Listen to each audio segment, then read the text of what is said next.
I need to tell this exactly how it happened, because if I don't, I'll start second-guessing myself, and the truth is messy enough already. You know that feeling when you're walking into a meeting and something in your gut is screaming, "This isn't what it looks like"? That was me on a Tuesday morning holding a notebook I'd barely had time to scribble in, on my way to a quick check-in with my manager. I'd been told it was nothing formal, just a sync, 15 minutes tops. But as I turned the corner past HR's hallway, I froze. My boss's car, the black sedan with the crooked dent in the bumper I'd seen 100 times in the lot, was parked outside HR's office, not in the visitor space, not in the exec row. Right there, tucked beside the frosted glass doors with the company logo shining like a mirror. And here's the part I still replay in my head. The office door wasn't fully shut. It was cracked open just enough that a sentence slipped out. My name.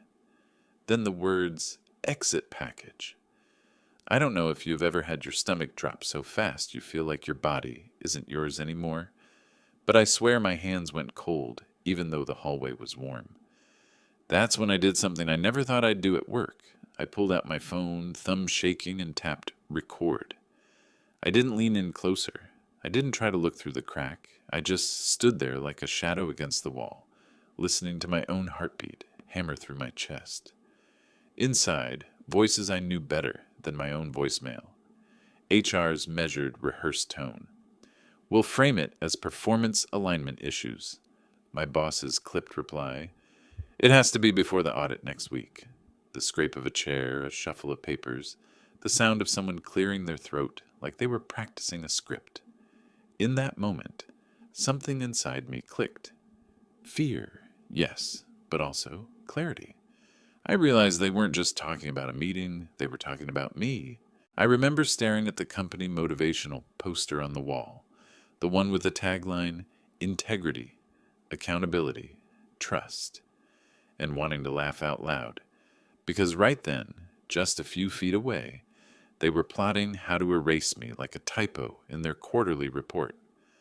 I don't know if you've ever been in that position, where the people you're supposed to trust with your career are sharpening knives behind a half-closed door, but I swear it changes how you see every fluorescent light, every HR email, every little "let's catch up" invite. Suddenly the entire office felt like a stage, and I was the mark. So what do you do when you're about to walk into a meeting where you're the agenda item, and you're not supposed to know it? Do you turn around and run? Do you march in and call them out? Do you smile and pretend? I didn't do any of those.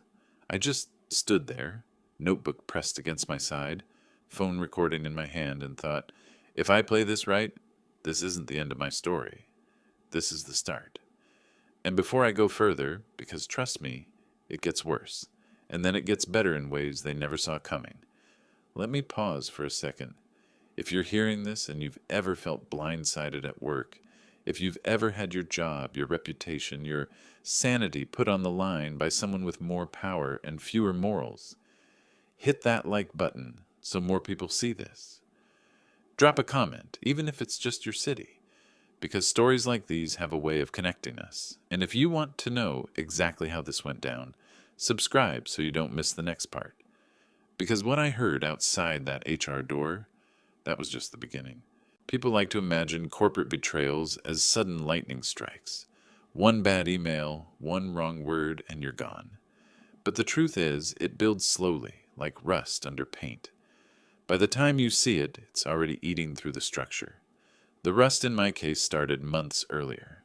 I'd been the one quietly rebuilding a system everyone else pretended worked fine. Vendor contracts, service-level agreements, access logs, the stuff no one brags about in all-hands meetings, but that keeps the lights on when auditors come knocking. My role was thankless, but it mattered. I'd caught errors, flagged risky shortcuts, and pushed for documentation. I wasn't trying to be a hero. I was trying to keep us compliant. My manager hated that. See, he had a different priority, getting a big deal cleared before Q4 ended. The faster he shoved things through, the bigger his bonus looked. And every time I asked for supporting documentation, he'd sigh like I was ruining his day. Once, when I insisted a vendor's security certificate needed updating, he literally said, "Can't you just look the other way for once?" I didn't. I documented everything, every ticket, every email, every version of a file. I created a habit. Export the final copy. Hash it with a checksum tool. Drop it into a personal encrypted vault I paid for myself. Not because I was paranoid, because I'd worked long enough to know that when blame hunts for a scapegoat, it never misses. By the time that Tuesday rolled around, the day I heard my own name in HR's mouth, I had a paper trail that looked less like notes and more like a shield.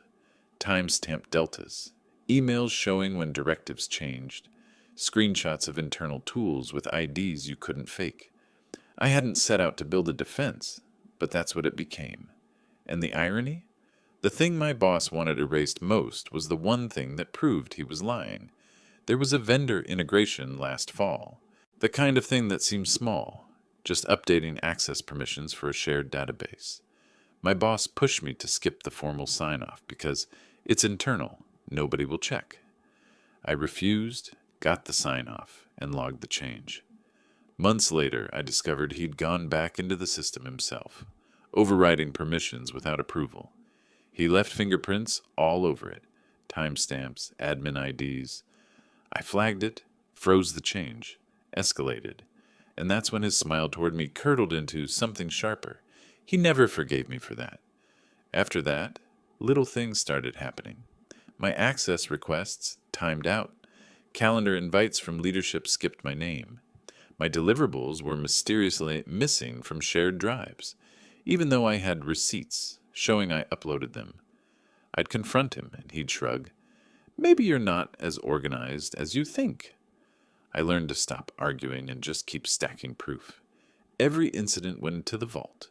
Every contradiction, every Slack message, every time a client email praised me while he tried to downplay my role, I kept it.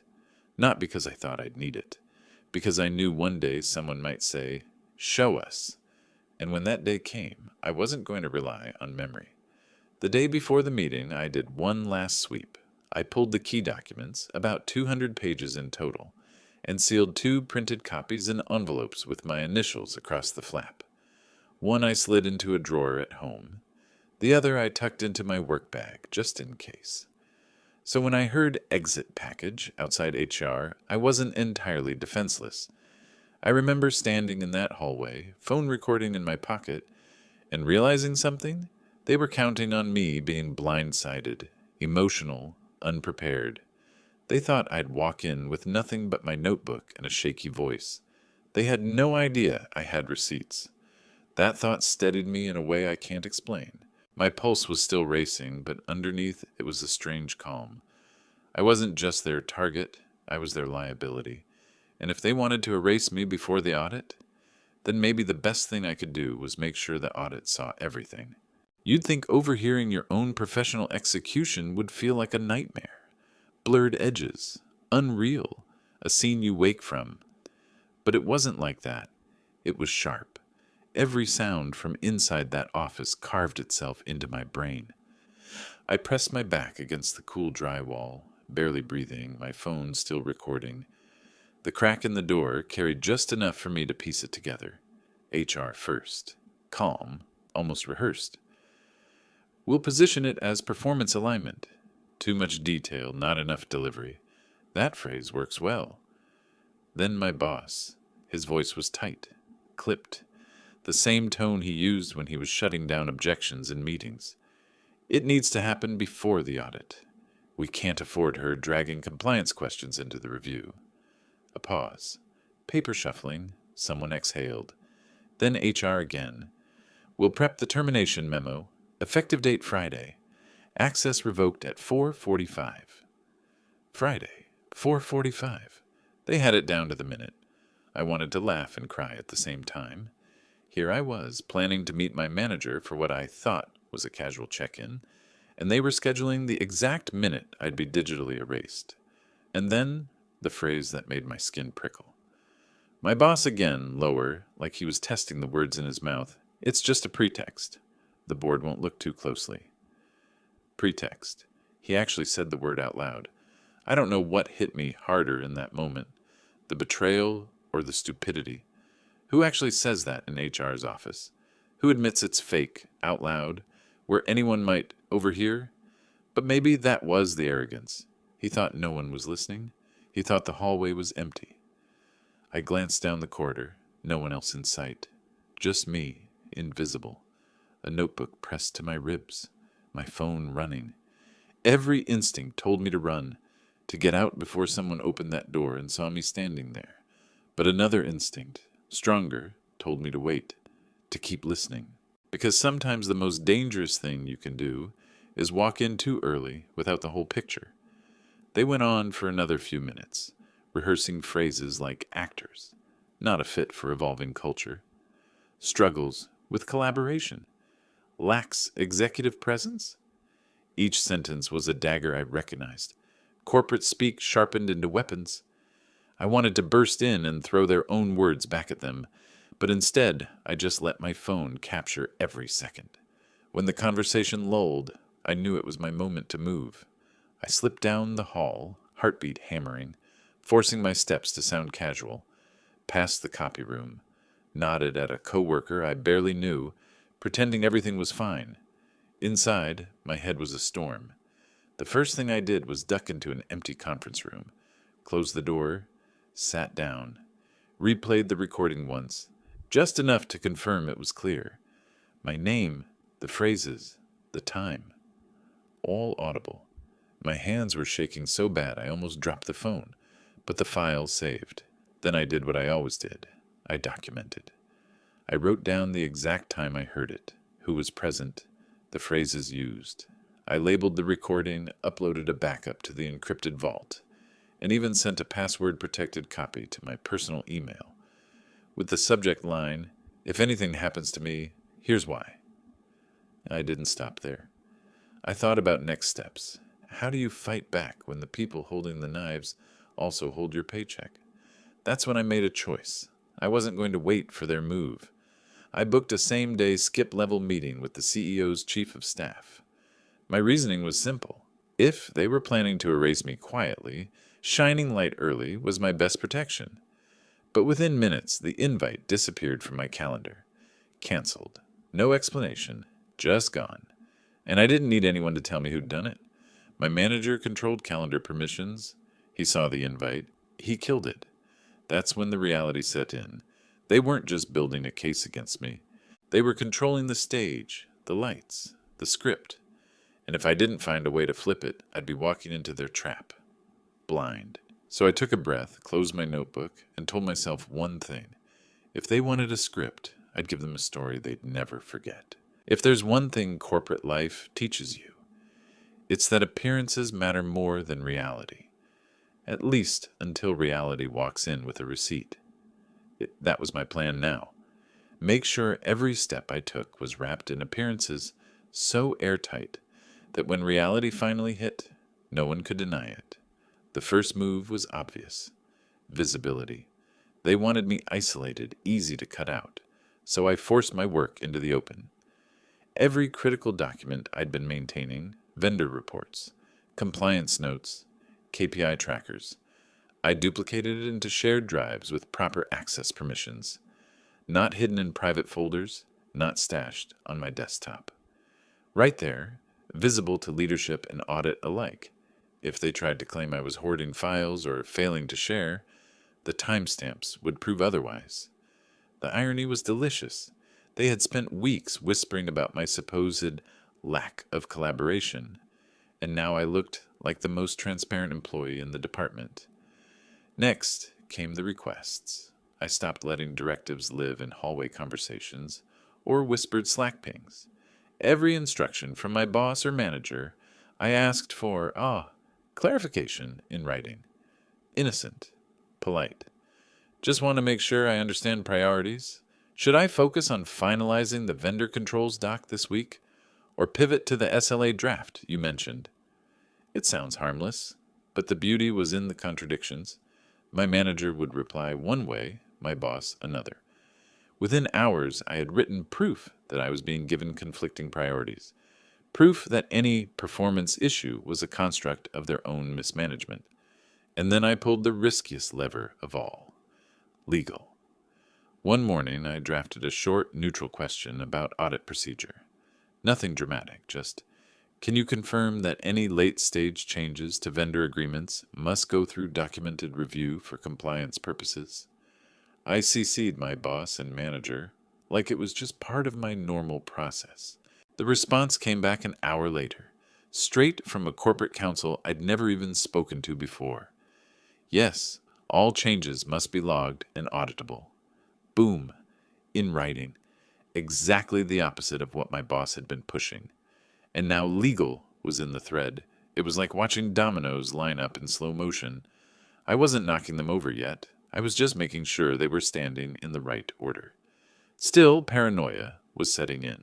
I knew they had a plan to revoke my access at exactly 4:45 on Friday. That meant anything not already secured might vanish. So I printed. Not everything, just the essentials. The email threads, the conflicting directives, the legal response. Enough to fit in a slim folder I could slide into my bag without notice. But I didn't stop there. I also set up a delayed email, scheduled for Friday at 4:30, 5 minutes before their planned ambush. It was addressed to audit, legal, and the compliance chair. The attachment? A neat bundle of documentation, checksum verified, labeled key materials for upcoming review. If they locked me out, the email would fire anyway. I remember sitting at my desk, staring at that scheduled email in the outbox, and feeling something strange. Calm. Not hope, not relief, just calm. Like I'd finally tilted the board enough that if they tried to flip it, it would land in my favor. And then I did one more thing. The thing that made them sweat before they even realized why. I booked a meeting with HR, voluntarily. Subject line: clarification of expectations and performance goals. Scheduled for Thursday at 3:30, hours before their secret 4:45 termination plan. I didn't phrase it as defensive. I phrased it like an eager employee wanting guidance, which meant when I walked into that room, they couldn't say I was blindsided. I had asked for the conversation. It was a small move, but in corporate chess, small moves change the whole game. I remember closing my laptop that night, walking out past the glowing HR office with its glass walls and fake plants, and thinking, you wanted me cornered, but now you're the ones walking into a trap. When Thursday came, I didn't feel like an employee walking into HR. I felt like someone stepping into a theater, except this time I had the script they thought was hidden. The conference room was already staged when I arrived. Neutral walls, a little dish of mince in the middle of the table. The HR rep sat with a carefully folded notepad, my manager to her left, my boss directly across from the empty chair that was clearly mine. They all looked up with the same brittle smiles, rehearsed to hide their nerves. Thanks for making time, I said as calmly as I could, sliding into the chair. I set my slim notebook down, deliberately not the thick folder in my bag. Let them think I came unarmed. HR started. Her voice was soft, almost soothing. We wanted to have a conversation today about your role and performance alignment. Performance alignment. Exactly the phrase I'd heard through the half-closed door. Hearing it again sent a chill up my spine, but I kept my face neutral. My manager jumped in, trying to sound supportive. You've been doing a lot of detailed work, but sometimes we need more, big picture delivery. Big picture. Another line straight from the script. I let them talk. For the first 5 minutes, it was a parade of vague criticisms. Collaboration style. Executive presence. Not always aligned with culture. Every sentence so carefully scrubbed of specifics, it was almost comical. Finally, I leaned forward. Could I clarify something? They nodded, expecting me to ask for coaching or feedback. Instead, I pulled out my first document, a printout of our KPI dashboard. This is the defect rate trend for my projects this quarter. You'll see it dropped by 32%. That improvement maps directly to the process changes I proposed. I slid it across the table. They stared. My boss's mouth twitched like he'd bitten a lemon. Second, I continued, pulling out a single-page chronology, here are the directives I received, in writing, with timestamps. You'll notice they conflict. One from my manager on Tuesday, another from you on Wednesday, each pulling in opposite directions. I followed both, which is why there was overlap. That's not performance failure. That's conflicting leadership. HR shifted in her chair. My manager blinked fast, his throat bobbing. And finally, I said, reaching into my notebook, this is an excerpt of a recording from earlier this week. I won't play the full audio, but here are the timestamps where the phrase pretext was used in reference to this meeting. I placed the type sheet on the table. I didn't need to play the clip. The word itself, pretext, hung in the air like smoke. Silence. For the first time, they weren't looking at me. They were looking at each other. HR cleared her throat. We may need to pause this discussion to consult internally. I nodded like it was the most reasonable thing in the world. Of course. But before you do, could you please provide me with a written statement acknowledging the topics we've discussed today? Just so I can be clear on expectations moving forward. That was the final twist of the knife. If they documented their own accusations, they risked perjury when the audit saw the evidence. If they didn't, they admitted this was all smoke. They chose door number 3, stalling. HR gathered her notes, muttered something about circling back, and stood up. My boss wouldn't meet my eyes. My manager's face was red blotches. I walked out of that room with my folder still unopened in my bag, and for the first time in weeks, I felt taller. Not because I'd won, but because I knew the game had changed. Within minutes of leaving, I sent an email to General Counsel and the audit chair. Simple, professional. For the record, today's meeting included discussion of performance issues. Given the timing before the audit, I request preservation of all relevant records. 2 sentences. That's all it took. By the time I got back to my desk, I could feel the panic spreading through the floor. My boss's office door slammed. My manager's Slack status flipped to in a meeting and never came back online. HR walked past me twice. Phone pressed to her ear, face pale. They thought they'd written the script. They thought they controlled the ending. But I just handed the pen to someone else. If Thursday's meeting cracked their script, Friday shattered it. By mid-morning, my inbox started lighting up in a way I'd never seen before. Not internal chatter, not passive-aggressive nudges from leadership, client emails, direct, pointed, impossible to ignore. The first one came from a Fortune 500 contact I'd worked with for months. Subject line, urgent, scope changes not aligned. Inside, in the kind of polite but deadly corporate tone only seasoned clients master, they asked why the deliverables had shifted from the specifications I had personally flagged. They included side-by-side screenshots, my documented version, clean and compliant, and the altered one, pushed through after I'd been locked out of the loop. I hadn't sent them anything, which meant they'd gone digging themselves. Clients almost never do that unless they already suspect something's rotten. Before I could even respond, a second email landed from a different client, different vertical, different time zone, same theme. Why was this change implemented without formal review? It hit me in a wave. They had both noticed the same thing. They both traced the changes back to approvals logged under my boss's ID, and they were asking me to explain. That was the crack in the dam. I crafted the calmest reply of my career. Thank you for raising this. To ensure full transparency, I recommend all future questions go through official compliance channels. I've copied the audit chair for awareness. I hit send, then immediately opened my encrypted vault, pulled the receipts, and attached them to a confidential note addressed directly to audit. Not a rant, not an accusation, just the facts. Dates, approvals, conflicts. The kind of evidence that speaks louder than any emotion ever could. Less than 10 minutes later, I saw it happen in real time.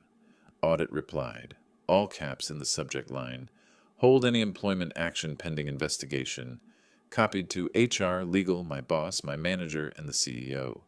There it was. The line in the sand. My boss must have seen it too, because not 5 minutes later, my system access request pinged. He was still trying to revoke me, just like they'd planned. 4:45 on the dot. Except this time, IT rejected it. Flat out denied. The ticket closed with the audit hold email, pasted directly into the comments for everyone to see. For the first time all week, I leaned back in my chair and actually smiled. Not because it was over, it wasn't, but because I knew they'd lost control. The whispers started almost immediately. Co-workers glancing at me in the hallway, conversations cutting off when I walked past. Slack statuses changing to away as I opened channels. Everyone could sense it. Something big was moving behind the scenes. By the afternoon, the rumor had a shape. Emergency board session, not next week, not after the audit. Tonight. I didn't get an invite, of course, but the signs were everywhere. My boss in and out of conference rooms. Phone glued to his ear. HR darting around with folders clutched tight. My manager pale and sweating, snapping at anyone who tried to talk to him. I just sat at my desk, calm, typing up my regular status update like nothing was happening. Because the truth was, I didn't need to storm into that boardroom. My work had already gotten there ahead of me. Every email, every client escalation, every shred of proof, they weren't my words anymore. They were evidence. And evidence has a way of speaking in a language no spin can smother. That night, as the board gathered, I walked out of the office into the cool air, my bag heavier than usual with the sealed folder of originals. I didn't know exactly what was being said behind those closed doors, but I knew this much. I wasn't the one on trial anymore. And when I got home, my phone buzzed with a notification that made me stop in the doorway. It wasn't from HR. It wasn't from my boss. It was from the board secretary. Subject line: acknowledgement of receipt. Compliance materials. Which meant one thing. My evidence wasn't just seen. It was logged. Official. Permanent. And that's when I realized this wasn't just about saving my job anymore. This was about ending theirs. If Part 6 felt like the storm building, Part 7 was the lightning strike. By the time I walked into the office Monday morning, the air felt different. Too still, too quiet. The kind of silence you only get when everyone knows something, but no one dares say it out loud. At 9:15, an all-hands calendar invite hit our inboxes. Mandatory. Company update. Auditorium. Half an hour later, the entire floor was filing down into the giant conference hall, clutching coffees like talismans, whispering in nervous half-sentences.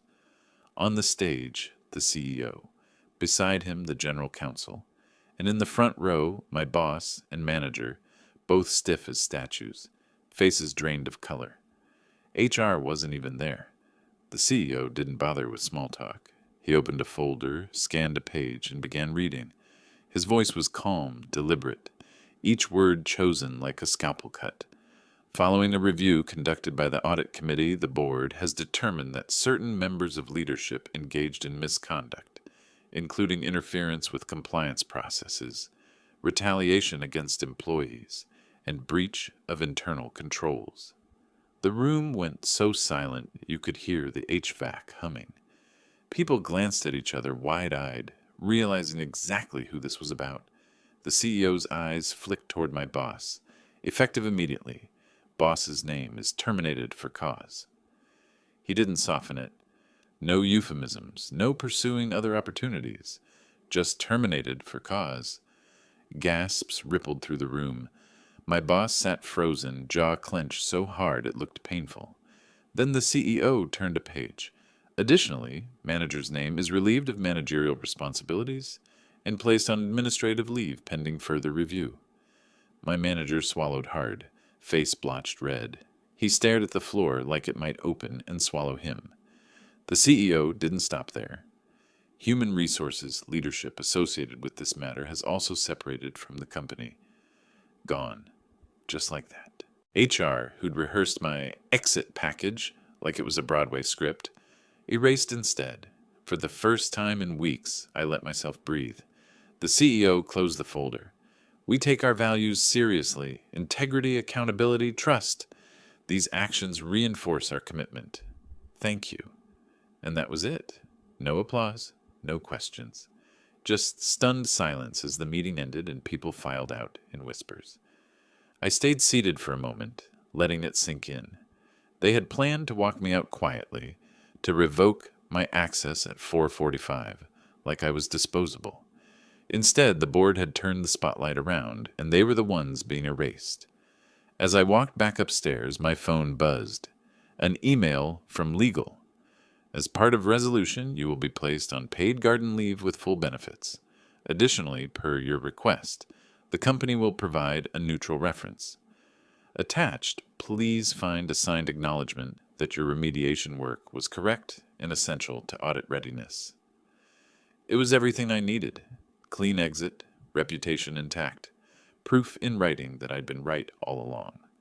When I reached my desk, the chair across from mine sat empty. My boss's office door was ajar, the nameplate already gone.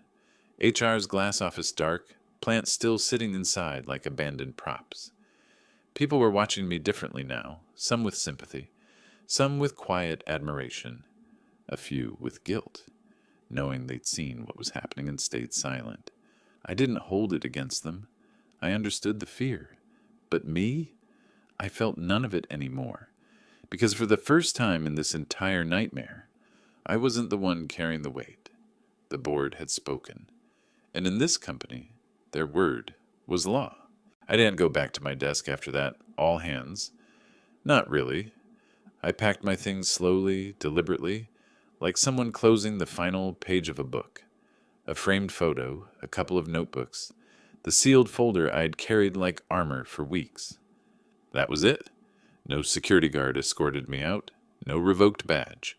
Just me, walking through the lobby with my head high, as coworkers glanced up from their phones and whispered. This time, the whispers weren't about my performance. They were about survival, about what happens when someone fights back and wins. I thought I'd feel angry or triumphant. Instead, I felt light, like a storm had finally passed, and I was stepping into clean air.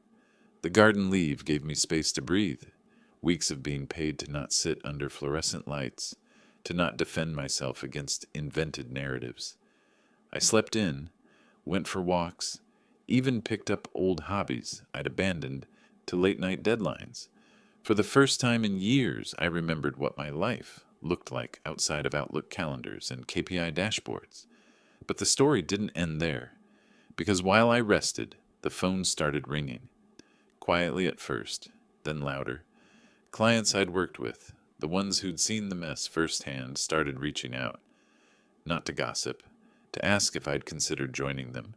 A rival consultancy, a fast-growing startup, even an old vendor who wanted me to lead their compliance program.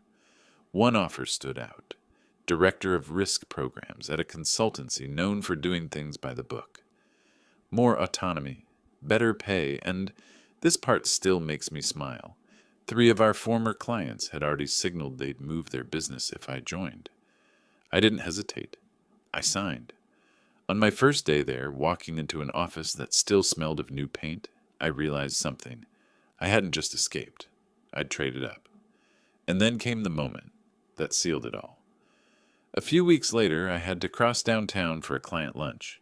As I passed the old office building, I glanced through the glass doors. The lobby was the same, fake plants, buzzing lights. But something caught my eye, posters taped to the walls. Integrity in action. Report compliance concerns immediately. Transparency is everyone's responsibility. The irony nearly made me laugh out loud. I shifted my bag on my shoulder and kept walking. Out of the corner of my eye, I noticed something else. The parking lot. Empty. The black sedan with the dented bumper, the one that had been parked outside HR that Tuesday morning, was gone. And that was the moment I knew. I didn't need revenge speeches. I didn't need apologies. The karma had already landed. They'd lost everything they tried to take from me, and I'd walked away with more than they ever imagined. I didn't look back, because the truth is, the best revenge in corporate life isn't watching someone else fall. It's walking away free while they're still trapped in the mess they made.